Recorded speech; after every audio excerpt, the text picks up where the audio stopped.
नमस्कार, आप देख रहे हैं जी मध्य प्रदेश छत्तीसगढ़। मैं हूं आपके साथ सपना शुक्ला।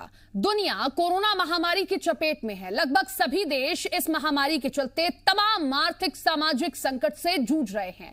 भारत भी इससे अछूता नहीं है। यहां हजारों नहीं बल्कि लाखों जिंदगियां प्रभावित हुई हैं। स्वास्थ्य और सामाजिक क्षेत्र में नई चुनौतियों से निपटने के लिए एकजुटता की दरकार है और इस दौर में कोरोना वायरस से निपटने के साथ ही अर्थव्यवस्था को दोबारा खड़े करने की भी चुनौती है। ये सच है कि कोरोना की वजह से भारत के सामने अनगिनत चुनौतियां खड़ी हो गई हैं, लेकिन भारत के दृढ़ संकल्प और प्रयासों के सामने कोरोना की चुनौतियां बोनी साबित हो रही हैं। संकट के इस दौर में जो एक कदम आगे आते हैं, समाज और अर्थव्यवस्था की तस्वीर बदलने के लिए प्रयासरत हैं। हमारे खास कार्यक्रम आइकन्स ऑफ मध्य प्रदेश छत्तीसगढ़ में हम आपको ऐसे ही कुछ हस्तियों से रूबरू करवा रहे हैं।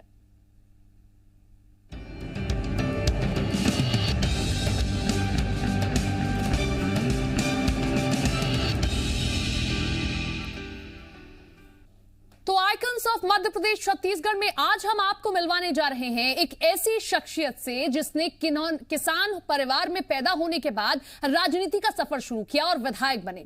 हम बात कर रहे हैं अशोकनगर के बीजेपी विधायक जजपाल सिंह जज्जी की। राजनीति के साथ ही जजपाल सिंह जज्जी सामाजिक और धार्मिक कार्यों में हमेशा सक्रिय रहते हैं। वो बहुत ही सामाजिक समितियों के सदस्य हैं और अध्यक्ष भी हैं। जब देश का कोरोना जैसी महामारी का सामना हुआ तो जजपाल सिंह ने अपने विधानसभा क्षेत्र में घर घर राशन पहुंचाया है। जजपाल सिंह जज्जी में सेवा भाव और चुनौतियों से लड़ने का यह जज्बा कहां से और कैसे आया, आज इसी विषय पर उनसे खास बात करेंगे। लेकिन उससे पहले आपको एक रिपोर्ट दिखाते हैं।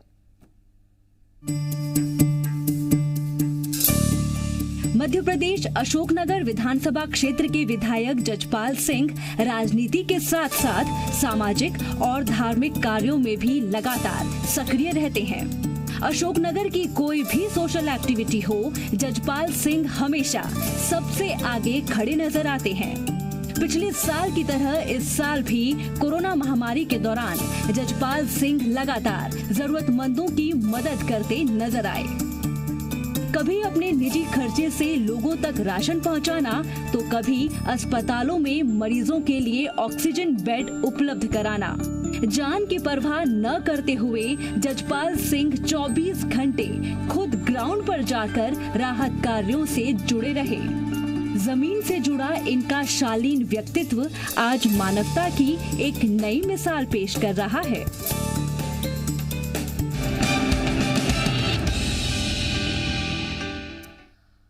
जजपाल सिंह जज्जी खुद हमारे साथ मौजूद हैं, उनसे बातचीत करेंगे कि विधायक भी है लेकिन बावजूद इसके तमाम समितियों से जुड़े हुए हैं और लगातार सेवा भाव से जुटे हुए हैं लोगों की मदद करने में। जजपाल जी, बहुत बहुत स्वागत है आपका जी मध्य प्रदेश छत्तीसगढ़ में। नमस्कार, धन्यवाद। सर, आपका जन्म एक सामान्य परिवार में हुआ, क्या आप अपने शुरुआती जीवन से परिचय कराएंगे?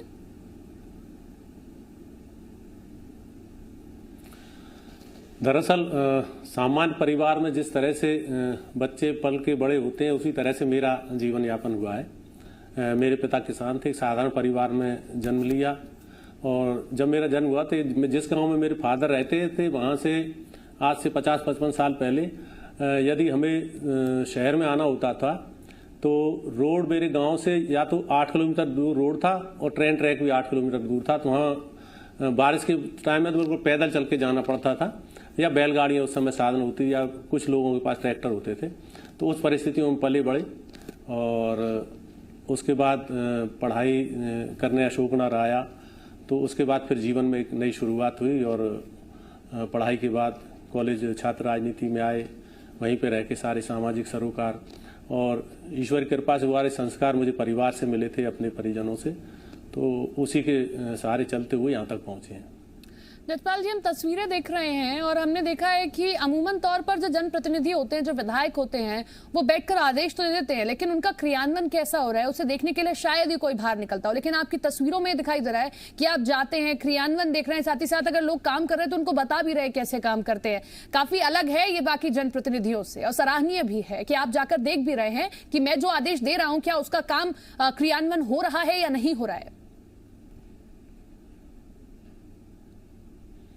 दरअसल मैं समझता हूँ जनप्रतिनिधि हो या कोई भी जो जिसकी कोई जवाबदारी मिली है, तो केवल आदेश देना ही काम नहीं, जब तक उसके आदेश या क्रियान्वयन, और फिर हम लोग जनप्रतिनिधि हैं तो सबसे पहली जवाबदारी हमारी है, क्योंकि हमको जनता ने, दो चीज़ों का फर्क है जो हमेशा मैंने महसूस किया है कि जो जनप्रतिनिधि है वो स्वयं जवाबदारी लेता है, जनता के पास खुद जाता है कि आप मुझे अपना प्रतिनिधि बनाएं और मैं आपकी हर बुरे वक्त में, हर अच्छे बुरे वक्त में आपके साथ रहूंगा। तो जब हमने खुद ने ये जवाबदारी ली है तो फिर हमको उसे गंभीरता से निभाना भी, उसके लिए चाहे हमें मैदान में जाना पड़े, जनता में जाना पड़े, खुद करना पड़े, कैसे भी हो हम उस जिम्मेदारी को निभाएं, ये मेरा प्रयास रहा है। और ये मैं समझता हूँ हर जनप्रतिनिधि को ये सोचना चाहिए कि जब हमने खुद जवाबदारी ली तो कैसे भी उसकी पूर्ति कैसे की जा सकती है, उसको निभाएं। तो बिल्कुल सर, ये मेरी कार्यशैली है। बिल्कुल जरूरी है जो आप ये कह रहे हैं कि आदेश देना एक जनप्रतिनिधि का काम नहीं होता है, उनका क्रियान्वयन कैसे हुआ ये भी उन्हें चेक करना पड़ेगा। कोरोना के समय आपने अपने विधानसभा क्षेत्र में युद्ध स्तर पर काम किया है, जो कि सराहनीय और चर्चा का विषय है। आप बताएं विस्तार से कि आखिर कैसे ये पूरा आइडिया आपके दिमाग में आया कि अब ये काम इतने से नहीं हो पाएगा, इसे और विस्तार रूप देना पड़ेगा और खुद ग्राउंड पर जाकर चेक करना पड़ेगा।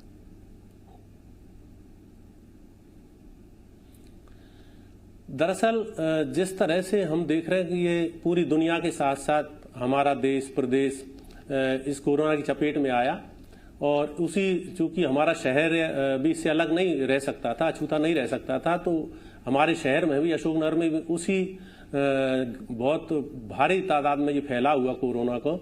और मरीजों की जैसे ही देखने में जब आया पिछले अप्रैल 15-20 अप्रैल से और जून लगभग एक माह तो बहुत ज़्यादा क्राइसिस रहा। इतना हर देख रहे लगातार मरीज चले आ रहे हैं और जिसको भी देखो पॉजिटिव, और उसके इन्फेक्शन इतना फैला हुआ है, तो ये लग रहा था कि बस ईश्वर के अलावा कोई सहारा नहीं है। और उस पीरियड में चूंकि ये सच्चाई भी है कि ये कल्पना किसी ने नहीं की थी कि ये महामारी इतनी भयंकर रूप में आने वाली है, तो उसकी कहीं भी हॉस्पिटल्स में या कहीं भी इतनी जबरदस्त तैयारी हो भी नहीं सकती थी, क्योंकि पहले से आप अंदाजा नहीं लगा सकते। तो चूंकि तैयारी उतनी थी नहीं, और जैसे ही जब जिस तरह से मरीजों की बाढ़ आई हॉस्पिटल में, तो बेड, सिलेंडर्स, हर चीज की कमी थी। और फिर उस समय पूरे देश में ऑक्सीजन की भारी किल्लत चल रही थी, ये सबको पता था।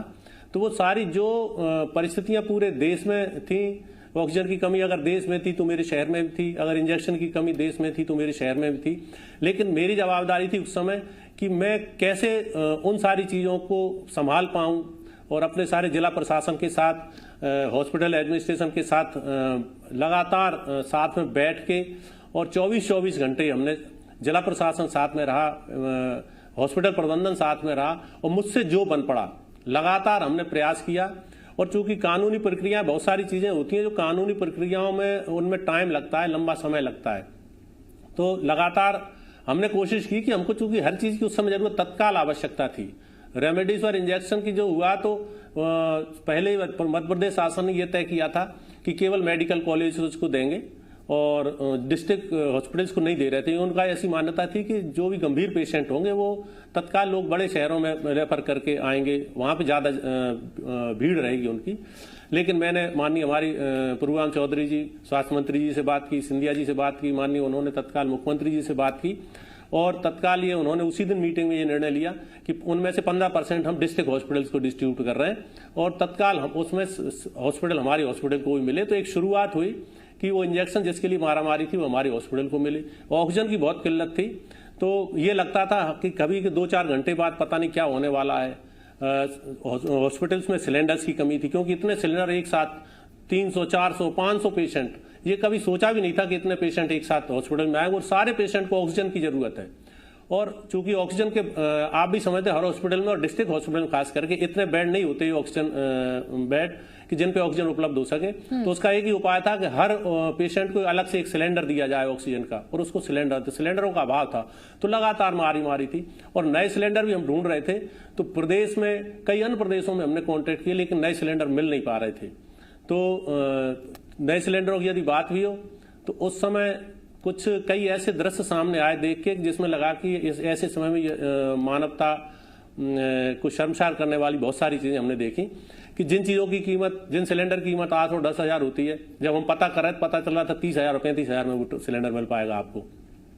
सांस की प्रक्रिया में वो खरीदे नहीं जा सकते थे, या उसमें प्रक्रिया लंबी होती कि टेंडर प्रोसेस होगी। हमने टेंडर भी निकलवाए लेकिन किसी कंपनी ने डाली नहीं, क्योंकि उनको वैसे उसकी कई गुना कीमत मिल रही थी। तो उसका एक ही तरीका था, क्योंकि मुझे लग रहा था कुछ सामने बिल्कुल अंधकार था, तो मैंने खुद तत्काल मैंने तय किया कि मैंने कहीं से भी व्यवस्था जमाई तो 50 सिलेंडर उपलब्ध हो रहे थे, तो मैंने जिस भी रेट में मिले मैंने खुद वो सिलेंडर मंगवाए।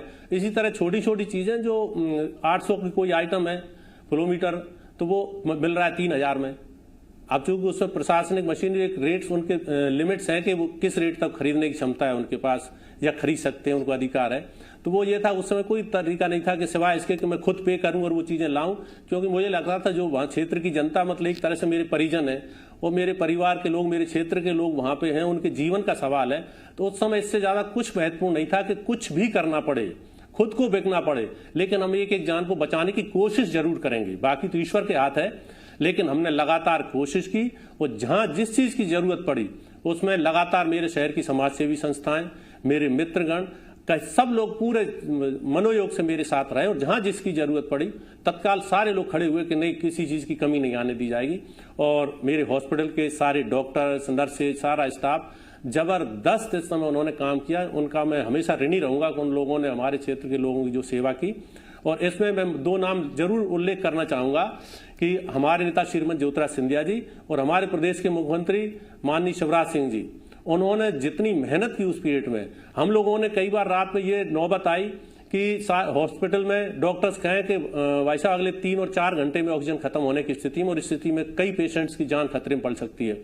और हमें जहां जहां से मिल सकता था, अशोकनगर, सागर, ग्वालियर, भोपाल, हम सब जगह अपनी गाड़ियां खड़ी होती थी, लेकिन चूंकि सब जगह किल्लत थी तो वहां से मिलना मुश्किल होता था। तब ये लगता क्या करें, तो अगर हमने रात को 2 बजे भी सिंधिया जी को फोन लगाया तो तत्काल उन्होंने फोन रिसीव किया। रात को 2 बजे अगर हमने मुख्यमंत्री जी को फोन लगाया तो उन्होंने रिसीव किया। और जब उनको ये स्थिति बताई कि भाई साहब ये हालात होने वाले हैं, या सिंधिया जी से कहा महाराज ये हालात हो, तो उन्होंने तत्काल उतनी रात में कहीं से भी कैसे भी व्यवस्था की, और तत्काल रिटर्न फोन आया कि अमुक जगह से आपको गाड़ी तत्काल लोड हो रही है और आप यहाँ 2 घंटे में पहुंच जाएगी या 3 घंटे में पहुंच जाएगी, आप निश्चित रहें, चिंता न करें। हर छोटी छोटी चीज के लिए हमने जब मुख्यमंत्री या सिंधिया जी से बात की, अन्य भी सारे अधिकारी जो इसमें इन्वॉल्व थे प्रदेश भर के, उन सबसे लगातार हमारी बात हो रही थी। सारे लोगों ने जबरदस्त सहयोग किया। उसके लिए मेरा शहर और हम लोग हमेशा उनके ऋणी हैं और हम इस आपदा से उभर के बाहर आए। हालांकि ये सच है कि बहुत लोगों का जीवन नहीं बचा पाए हम लोग, लाख प्रयास करने के बाद डॉक्टरों ने मेहनत की, लेकिन चूंकि यदि लोगों को जीवन सबका बच पाता तो हम इस बीमारी से इतना डरे ना होते। चूंकि ये बीमारी कुछ करने का मौका नहीं दे रही थी, तो फिर भी जो प्रयास हो सब किए और उसके लिए लगातार हमने प्रयास किए और ईश्वर को धन्यवाद देता हूं उन लोगों को जिन सब ने इसमें सहयोग किया। जजपाल जी, एक मीडिया रिपोर्ट हम पढ़ रहे थे, उसमें इस बात का उल्लेख किया गया है कि सरकारी तंत्र जो है वो अपने हिसाब से काम कर रहा है, और ये सच बात है कि सरकारी तंत्र में कोई चीज अब जब मांगेंगे तो उसमें बहुत लंबी प्रक्रिया होती है, उसे फॉलो करने के बाद ही वो चीज आपके पास आ पाएगी। लेकिन जब दूसरी लहर थी, आप जैसा बता रहे हैं, ऑक्सीजन की कमी और तमाम चीजों की कमी थी, आपने अपने खर्चे से भी ये तमाम चीजें मुहैया कराई हैं। तो हम चाहेंगे कि इस पर भी आप प्रकाश डालें कि आपने इंतजार नहीं किया कि कहीं जब सरकार भेजेगी, जब मुख्यमंत्री के पास से वो चीजें आएंगी तब हम वो जनता को देंगे। आपने अपने खर्चे से भी वो चीजें जनता को उपलब्ध कराई हैं।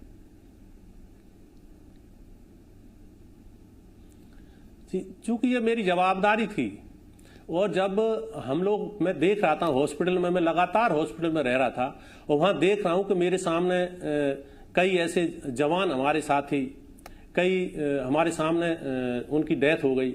और तो हम इतना, उस समय ये लग रहा था कि कुछ भी हो जाए, उस समय ये कोई इशू नहीं था कि आप किसी चीज को इसलिए रोक जाएं कि उसके लिए पैसा कहां से आएगा।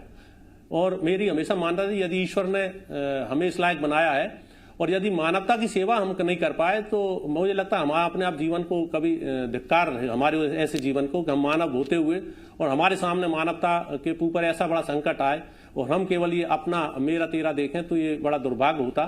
तो उस समय मेरे जेहन में केवल एक ही बात थी कि हम अपने लोगों को कैसे भी, और उनको किसी चीज की कोई कमी ना आ पाए, कि ये ना हो पाए कि इस कमी की वजह से किसी की जान गई। बाकी तो ईश्वर के हाथ था या बीमारी इतनी गंभीर थी। लेकिन आज मुझे इस बात की संतुष्टि है कि इतनी क्राइसिस में भी 1 सेकंड के लिए हमारे हमने ऑक्सीजन की कमी नहीं आने दी। मेरे यहाँ कभी इंजेक्शन की कमी नहीं आई। जितने पेशेंट को डॉक्टर ने कहा इनको इंजेक्शन लगा, सारे इस इंजेक्शन की उपलब्धि हुई। हर दवा जिसकी भी आवश्यकता थी और जो भी साधन हॉस्पिटल में नहीं थे, डॉक्टरों ने मुझे कहा कि इस चीज की कमी है, तो मैंने तत्काल कहीं से भी जहां से भी उपलब्ध होके, चाहे गुजरात से उपलब्ध कराना पड़ो, मैंने अंबाला से फ्लोमीटर मंगवाए, मतलब जहां से जैसे हो सका वो मैंने प्रयास किया। और उसके लिए एक ही तरीका था, उस समय सामने जहां भी बात हो रही, एक ही बात आ रही, तत्काल आप एडवांस हमारे अकाउंट में पेमेंट करें, तब हम इस पे सोचेंगे कि आपको ये देना है कि नहीं देना। तो सिवाय इसके कोई उपाय नहीं था कि मैं तत्काल उनके अकाउंट में पैसे डालूं और बात करूं कि इमीडिएट आप रवाना करिए हमारी चीज। तो ये मैं समझता हूं ईश्वर ऐसा समय कभी ना लाए, मेरी प्रार्थना उनसे। लेकिन अगर ईश्वर ने ऐसा मौका दिया है मानवता की सेवा का, तो उसमें हम अगर पीछे रह जाएं तो उस मानवता शर्मसार होगी, मैं ऐसा महसूस करता हूं। बिल्कुल, ये मौका ऐसा है कि आपको तमाम चीजों से ऊपर उठकर एक दूसरे की समस्याओं को देखना होगा और बखूबी आपने इसको निभाया भी है। जजपाल जी, तीसरी लहर की आहट है, हर कोई तैयार हो रहा है। मध्य प्रदेश में डेल्टा प्लस के भी कई केसेस सामने आ चुके हैं। आपके यहाँ पर आपने जिला चिकित्सालय में, क्योंकि इसका जिक्र आप पहले भी कर चुके हैं कि बड़े शहरों में चीजें मुहैया हो जाती है लेकिन छोटे शहरों में देर भी लग जाती है, इसीलिए तीसरी लहर के लिए क्या तैयारियां आपकी ओर से की जा रही हैं? जिला चिकित्सालय को किस तरीके से तीसरी लहर के लिए तैयार किया जा रहा है, खासतौर पर बच्चों के लिहाज से? जैसे कि संभावना व्यक्त की जा रही है कि तीसरी लहर आने की संभावना है और ये माना जा रहा है कि तीसरी लहर में बच्चों को प्रभावित करेगी। उसके लिए जरूरत है बच्चों के लिए हम आईसीयू वार्ड तैयार करके रखें। और मैंने, चूंकि वो जैसे मैंने कहा कि सांस की प्रक्रिया लंबी है, लेकिन हमें लग रहा था कि अब इंतजार नहीं किया जा सकता, क्योंकि कभी भी ये हो सकता है। और जैसा कि हमने देखा प्रदेश में कई जगह इस तरह की खबरें भी आई कि बच्चों में भी ये लक्षण पाए जाने लगे, तो मैंने तत्काल एक 15 बेडेड आईसीयू वार्ड तैयार कराया, जिसमें हॉस्पिटल में हॉल था, एक खाली पड़ा था, तो उसको मैंने तत्काल आईसीयू बेड के रूप में जो भी जरूरत होती है बच्चों के लिए सुंदर आईसीयू बेड, जो मैं देख रहा हूं स्क्रीन पे आपके दिखाई दे रहा है, तो लगातार मैंने और मेरे मित्रों ने सहयोग से, और जो भी उसके लिए बाहर से मशीनरी मंगाना थी बच्चों के लिए, जो भी बच्चों के ट्रीटमेंट के लिए आवश्यक संसाधन थे, जो डॉक्टर ने जो भी मैंने लिस्ट बनवाई कि जिन चीजों की जरूरत है आवश्यक रूप से आप बताएं, वो सब मैंने खुद ने और मेरी मित्र मंडली ने, हम लोगों ने अपने खर्चे से वो सारी चीजें उपलब्ध कराकर एक शानदार रूम तैयार कराया। उसका फिर हमने विधिवत उसमें मैं ईश्वरवादी हूं मैं, और मैं हनुमान जी पे भरोसा रखता हूं, तो मैंने सुंदरकांड का पाठ करवाया हनुमान जी का, और उसका शुभारंभ करके और प्रार्थना यही की है उनसे कि प्रभु ये वार्ड खाली रहे, हम पूरा बना रहे हैं, बहुत अच्छे से बना रहे हैं, सारी सुविधाएं इसमें जुटा रहे हैं, लेकिन प्रार्थना आपसे है कि ये खाली पड़ा रहे। तो इसी प्रार्थना के साथ हमने उस आईसीयू वार्ड को, हॉस्पिटल को हमने जो समर्पित किया है। तो एक मन में संतुष्टि है कि हम, ईश्वर ने अगर मौका दिया है तो हम लोग अपनी तरफ से पूरा प्रयास किया है कि वो सब हम निभा पाएं। जजपाल जी, बहुत कम लोग होते हैं जो राजनीति में पहुंचते हैं फिर भी सामाजिक बने रहते हैं। ऐसे बहुत से लोग हैं जो सामाजिक कार्यों की सीढ़ी पकड़कर राजनीति तक पहुंचते हैं, लेकिन बहुत कम लोग होते हैं जो राजनीति में बने रहते हैं और सामाजिक कार्य करते रहते हैं, और आप उनमें से एक हैं। हम चाहेंगे कि ये आप दर्शकों के बीच रखें कि राजनीति तो अपनी जगह है, सियासी चीजें अपनी जगह हैं, लेकिन सामाजिक कार्य में आप कैसे प्रतिबद्ध हैं, कैसे आप लगातार इसमें जुटे रहते हैं, बजाय इसके इंतजार किया जाए कि सरकार क्या मदद मुहैया कराएगी, हमें मुख्यमंत्री क्या मुहैया कराएंगे, हम जनता की मदद कैसे कर सकते हैं? दरअसल मैं आश्चर्यचकित होता हूं ये देख के कि जब एक आम आदमी किसी पद पे पहुंच जाता है तो उसमें कैसे बदलाव आता है। मुझे कभी ये महसूस ही नहीं हुआ। मैं कई पदों पे रहा, मैं ग्रामीण क्षेत्रों में जनपद में रहा, नगर पालिका में 10 साल में अध्यक्ष रहा, मेरे अशोकनगर में विधायक हूं, लेकिन मुझे कभी लगा नहीं कि मैं कुछ हूं। और जब तक मुझे कुछ लगा ही नहीं कि मैं कुछ हूं, मुझे तो हमेशा लगा कि मैं एक आम आदमी हूं, तो मेरा जीवन भी वही आम आदमी जैसा है। तो मैं कभी ये फर्क ही नहीं कर पाया कि एक एमएलए या एक आम आदमी में कोई फर्क होता है। तो मैं इसको ईश्वर की कृपा मानता हूं, मेरे मन में ऐसे कभी भाव आए नहीं। तो मुझे लगता है, और दूसरा मैंने हमेशा एक बात कही है कि आज मेरी विधानसभा में 2 लाख मतदाता हैं, तो ऐसा नहीं कि उन 2 लाख मतदाताओं में सबसे ज्यादा काबिल हूं या योग्य हूं या मैं सबसे ज्यादा समर्थ हूं। दरअसल में हजारों आदमी मुझसे ज्यादा योग्य और काबिल है मेरी विधानसभा में, कि उनको अगर मौका मिलता तो हो सकता है मुझसे ज्यादा अच्छा कर पाते। लेकिन मैं हमेशा ये मानता हूं कि लेकिन ईश्वर की कृपा मुझ पे ज्यादा है। ईश्वर ये सारी चीजें करने के लिए ईश्वर ने मुझे चुना है, तो ईश्वर ने कुछ ना कुछ ऐसा सोच के मुझे चुना है इस काम के लिए। तो फिर उसके बाद भी अगर मैं वो सब नहीं कर पा रहा, तो मैं समझता हूं कहीं ना कहीं हम ईश्वर को भी धोखा देंगे, अपने आप को भी धोखा देंगे, मानवता को भी धोखा देंगे। तो मैं एक आम जीवन जीता हूं और मुझे लगता है वही जीवन हम लोगों का है। और दूसरी बात, राजनीति मैं हमेशा मैं अपने साथियों से भी कहता हूं कि ये स्थायी नहीं है, राजनीति स्थायी नहीं है। हो सकता है आज हम हैं, कल नहीं है, लेकिन हमको जीवन जीना है। हम एक सामाजिक व्यक्ति हैं, तो समाज में हमें हमेशा रहना है। तो आप उस समाज से कट के जिंदा नहीं रह सकते। आप कुछ दिन के लिए आप हो सकता है खुश हो सकते हैं कि हम समाज के अन्य लोगों से ऊपर हैं, लेकिन आप हमेशा प्रसन्न नहीं रह सकते। आप समाज से कट के, आम आदमी से कट के, जब तक आम लोगों के दुख दर्द में आप शामिल नहीं होंगे, तो मैं समझता हूं आपकी इंसानियत होने का, कोई इंसान होने का कोई मतलब भी नहीं रहता। तो मैं हमेशा वो जीवन जिया है जिसमें मैंने अपनी आत्मा को हमेशा जिंदा रखने की कोशिश की है। सादा जीवन, उच्च विचार बहुत जरूरी हैं और कम राजनीतिक लोगों में ये दिखते हैं। जजपाल जी, ये बताएं कि अशोकनगर को अभी तक आपने बहुत सारी सौगातें दी हैं। दूसरी लहर में हमने देखा, तीसरी लहर के लिए आप तैयारी कर रहे हैं, लेकिन आगे क्या रणनीति है अशोकनगर के लिए? आप कोरोना से हटकर बताएं, क्योंकि कोरोना के लिए तो तैयारी जरूरी है और बहुत जरूरी है और आप कर भी रहे हैं, हम देख रहे हैं। लेकिन बाकी विकास, सड़कों का विकास, वहां के गांव का विकास, वहां के लोगों का विकास और वहां के बच्चों का, वहां के युवाओं का विकास, कि वो भविष्य में अच्छी से अच्छी शिक्षा वहां ले सके। दरअसल विकास एक सतत प्रक्रिया है और मैं मानता हूं जब तक ये सृष्टि रहेगी तब तक ये विकास की प्रक्रिया सतत चलती रहेगी। आज हम देखते हैं कि नई नई चीजें, टेक्नोलॉजी आ रही, तो आज जिन चीजों की जरूरत है कल पता लगता है कि हम उन दूसरी चीजों की जरूरत है।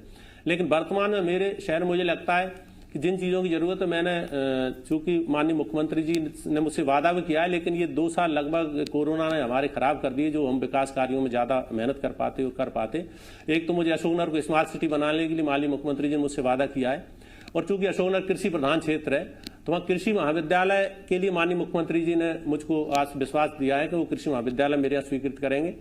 और तीसरा, मैं अभी जो हमने महसूस किया है कि अशोकनगर में स्वास्थ्य सुविधाओं को लेके इस कोरोना काल में बहुत सारी चीजें सामने आई कि जिनका हमको भी अंदाजा नहीं था कि हमारे शहर में स्वास्थ्य सुविधाओं की कितनी कमी है, तो वो सब सामने आई है। तो मेरा प्रयास है कि मैं अशोकनगर के हॉस्पिटल को नंबर 1 हॉस्पिटल मुझे बनाना है। उस क्षेत्र में मैंने शुरू भी कर दिया है काम। मैंने 62 लाख रुपए स्वास्थ्य सुविधाओं की दुरुस्ती के लिए अपनी विधायक निधि से दिए हैं। उसके अलावा जो हो सकता है निजी संस्थाओं के माध्यम से हम लोग अशोकनगर हॉस्पिटल को नंबर 1 बनाने का प्रयास कर रहे हैं। सारी सुविधाएं हॉस्पिटल में हों, और इसके अलावा माननीय मुख्यमंत्री जी से कि मेरे हॉस्पिटल को बढ़ा के और मेडिकल कॉलेज के लिए आसपास सारे जिलों में सुविधाएं ज्यादा हैं हमसे, तो मैं मुख्यमंत्री जी और सिंधिया जी से ये भी अनुरोध करूंगा कि अब मेडिकल कॉलेज अशोकनगर को दें। जब भी नए टाइम हो सकता है, हम समझते हैं हर चीज इतनी जल्दी संभव नहीं है, लेकिन मेरा प्रयास होगा कि वो हो। और पेयजल एक बहुत बड़ी समस्या है कि आज 75 साल हमारे देश की आजादी के बाद भी हम लोग स्वच्छ पानी आम आदमी को नहीं दे पाए। तो उसके लिए माननीय मोदी जी, शिवराज सिंह जी जल जीवन मिशन योजना लागू की उन्होंने, और उसके अंतर्गत मेरे पूरे जिले का चूंकि कार्य भी चल रहा है, टेंडर हो गए हैं, कार्य प्रगति पे है। तो मेरा प्रयास होगा कि अगले 2 साल 3 साल में हर गांव के हर घर में वो जल जीवन मिशन के माध्यम से हर घर में पीने का पानी उपलब्ध हो पाए। इसके लिए मैं लगातार कितनी जल्दी वो काम हो सकता है उसके लिए प्रयास करूंगा। और इसी तरह शिक्षा के क्षेत्र में सीएम राइज स्कूल की एक योजना हमारे मुख्यमंत्री जी लाए, तो वो मेरे क्षेत्र में अधिक से अधिक और जल्दी से जल्दी हो पाए। ये सब स्वास्थ्य, शिक्षा, पेयजल और रोड्स वगैरह फिर चलता ही रहता है, ये लगातार सतत प्रक्रिया है। तो मेरा प्रयास होगा कि जो चीजें सब हम देख रहे हैं उनमें लगातार प्रयास करूं, सरकार के माध्यम से कर पाए हम। चलिए, हम भविष्य के लिए आपको शुभकामनाएं देते हैं और उम्मीद करते हैं कि अशोकनगर का विकास ऐसे ही होता रहे और एक ऐसे विधायक अशोकनगर को मिले हैं जो न सिर्फ राजनीति में अपने पांव जमाए हुए हैं, बल्कि समय समय पर अपनी जनता की समस्याओं को सुन भी रहे हैं और उनका निवारण भी कर रहे हैं। जी मध्य प्रदेश छत्तीसगढ़, जजपाल जी आपको सम्मानित करना चाहता है आपके इस काम के लिए, क्योंकि जिस तरीके से आप बेहतरीन काम अपनी जनता के लिए कर रहे हैं, जिस तरीके से आप अपने क्षेत्र की जनता को नित नए आयाम पर लेकर जा रहे हैं, और हम शुभकामनाएं देते हैं, उम्मीद करते हैं कि अशोकनगर आगे भी ऐसे ही आपके दिखाए मार्गदर्शन पर विकास की राह पर बढ़ता रहेगा। बहुत बहुत धन्यवाद। आप बहुत बहुत शुक्रिया जजपाल जी आपका जुड़ने के लिए, तमाम जानकारी देने के लिए। फिलहाल के लिए बुलेटिन में इतना ही। देखते रहिए जी मध्य प्रदेश छत्तीसगढ़।